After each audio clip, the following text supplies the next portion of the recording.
ก็กราบสวัสดีนะครับวันนี้เราจะมาเล่นแมปที่ชื่อว่าส้มตำกันนะทุกคนไม่พูดพร่ำทำเพลงเข้าไปเลยโอเควันนี้ผมจะมาเล่นคนเดียวนะเพราะเพื่อนผมมันไม่ว่างนะทุกคน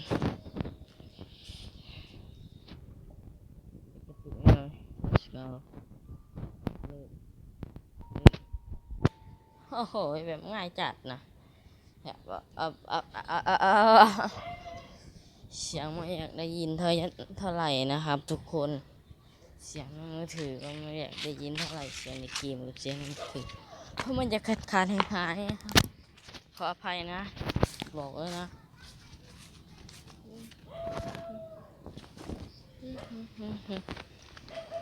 เสียงรถเยอะมาแ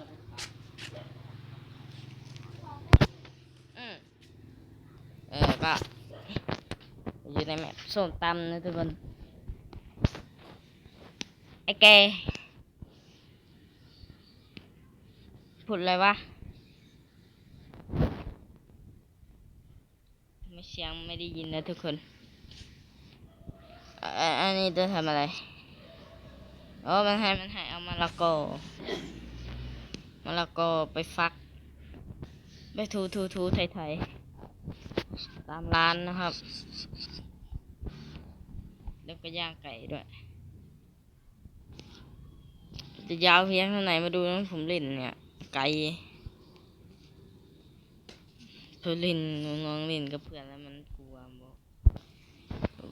ปือทำผีจำสเกมันก็ถ้าคลิปนี้ถึง 1,000 วิวผมก็จะมาทำต่อนะเนี่ยไอพวกผีโรบอกนะ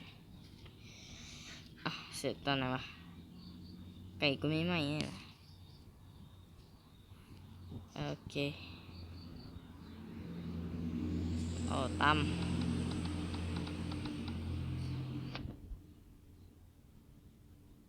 ใส่พริกใส่เครื่องปรุงใส่เส้นมะละกอคลุกเคล้าให้เข้ากันแพ็คโอเคไอตะลุงนี้มันน่าจะว่าให้มึงก็ได้ว่ากูไม่ได้อ่านหรอกกูจะเล่นเลยกูรู้เลยในที่สุดอะไรสกิปอ๋อ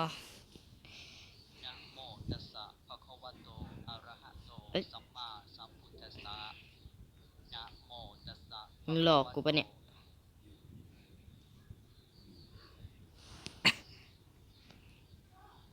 ฮะ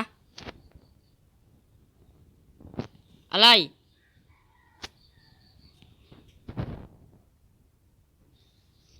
เผาฮันดิ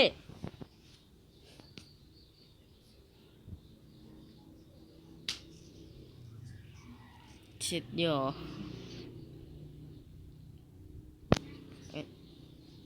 ทำไมกูเข้าไปในหายไม่ได้วะทุกคน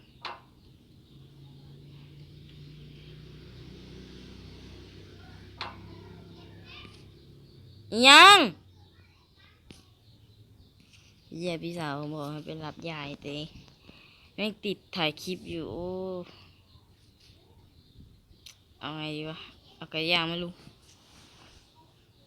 เอาไก่ย่างไหมโอ่งสิกุกมาคลิปนี้จะยาว8 นาทีแล้วทุกคนเพราะผมต้องไปรับยายผมโดยเร็วที่สุดโอเคไม่มีลูกค้าเลยวะคุณนาโมต่อไก่สวัสดีจ้า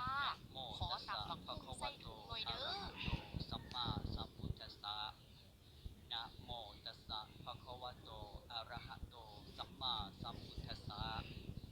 นะโมตัสสะภะคะวะโตมันบักว่าทุกคนแย่มันบักว่ะไม่รู้ล่ะเป็นไรเป็นกันนะ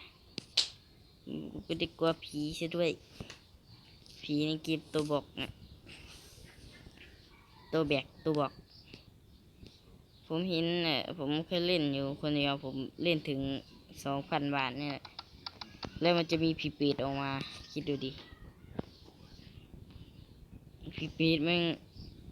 เอามือขยึ้มแล้วผมไปเผลอกดออกจากขังตาย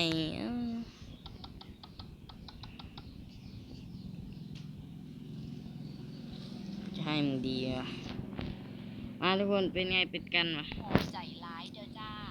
กินหอมแท้ นะโมตัสสะภะคะวะโตอะระหะโตสัมมาสัมพุทธัสสะ จะมีผีเต้นไม่ใช่เหรอ น่าจะได้ปิดคลิปรุ่นอยู่ตอนนี้ น่าจะได้ปิดคลิปแป๊บเดียว เอา10 นาทีแล้วกันนะ ดูกันเพลินๆยามขับรถไปชนกูเลย นะโมตัสสะภะคะวะโตอะระหะโตสัมมาสัมพุทธัสสะนะโมตัสสะภะคะวะโตอะระหะโตสัมมา บักปะวะ นะโมตัสสะภะคะวะโตอะระหะโตสัมมาสัมพุทธัสสะ โอ้ยเร็วๆหน่อยผมหิว เป็นไงเป็นกันทุกคนผียังไม่ออกมานะ โอเค เป็นไงเป็นกันเว้ยกูไม่ได้กลัวเว้ยจำสเกร์กูเลยอย่าก็แต่คลิปนี้เร็วอยู่นะ โอเค ผมก็จะ คลิปหน้าผมก็จะมายาวนี่หน่อย ตอนนี้มันกี่โมงกี่ยามแล้วเนี่ยทุกคนกินข้าวกับอะไร ดูกันเพื่อนๆถ้าทุกคนกินส้มตำก็มาดูผมเล่นในนี้ได้เดี๋ยวจะมีเสียงผมคุยกับพี่สาวผม มันน่าจะไม่ใช่ผีหัวขาดมั้งไอ้ผีวีนนั่นน่ะ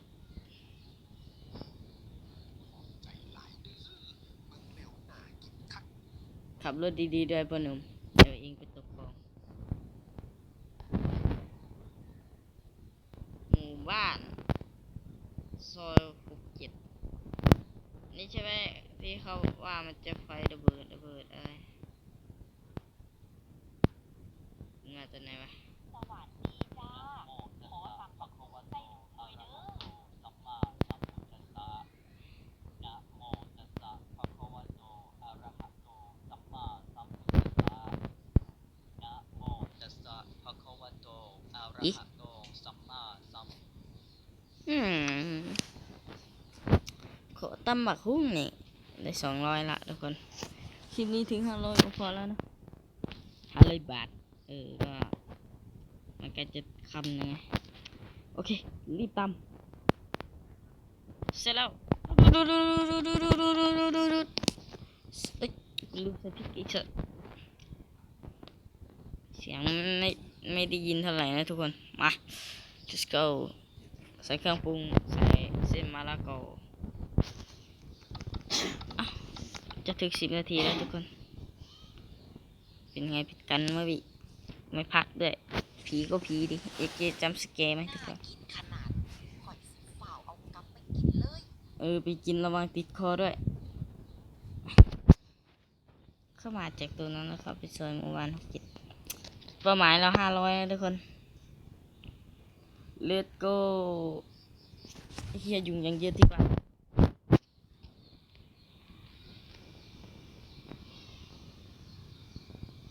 จะพูดเหรอ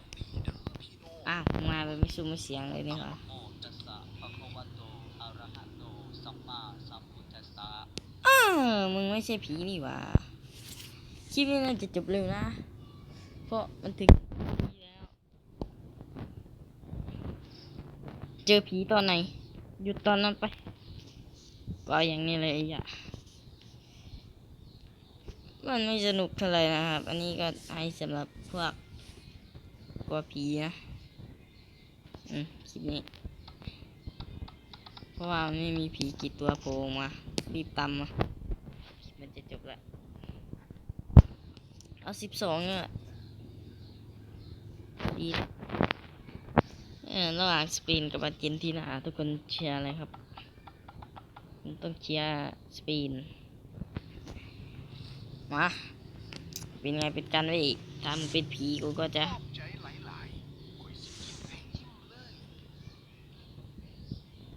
ทำไมกูไม่เจอผีวะไอ้อะ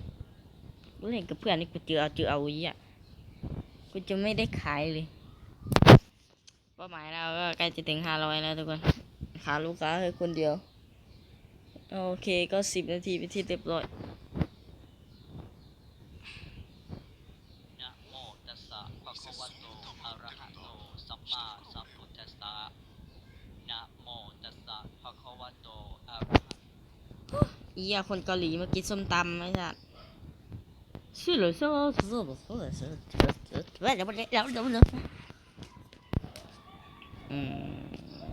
มันจะเป็น100 บาทผู้ค้าตอบชื่อ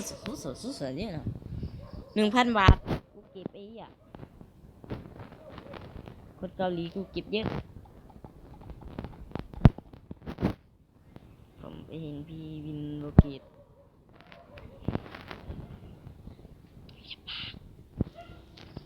ไปเห็นแบบเยอะมากทุกคนแบบมันขึ้นฟีดมากไ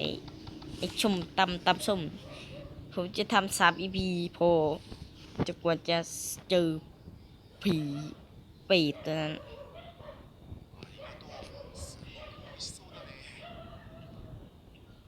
ตัดไปตอนผมให้คนกัน โอเค นะโมตัสสะภะคะวะโตอะระหะโตสัมมาสัม ว่ามึงไม่มีผีอะไอ้เหี้ยจบคลิปแล้ว ไม่มีผีหรอกเกมคุยไม่มีผีหรอกตำส้มแซ่บอ่านเอาอันนี้ร้านผมเอานั่นย่างรีบตามครับโคกสุดท้ายก็จะปิดคลิปย่างใหญ่กูตลกกับพี่สาววิอะไรเนี่ยนาวะโคกสุดท้ายเนี่ยจะไปรับยายไม่เกิน15 นาทีเอ้า ขอบใจหลายๆคนสิกินให้อิ่มเลย ถึงงบแล้ว500 บาท600คลิปนี้จบเพียงเท่านี้บ๊ายบาย see you again next time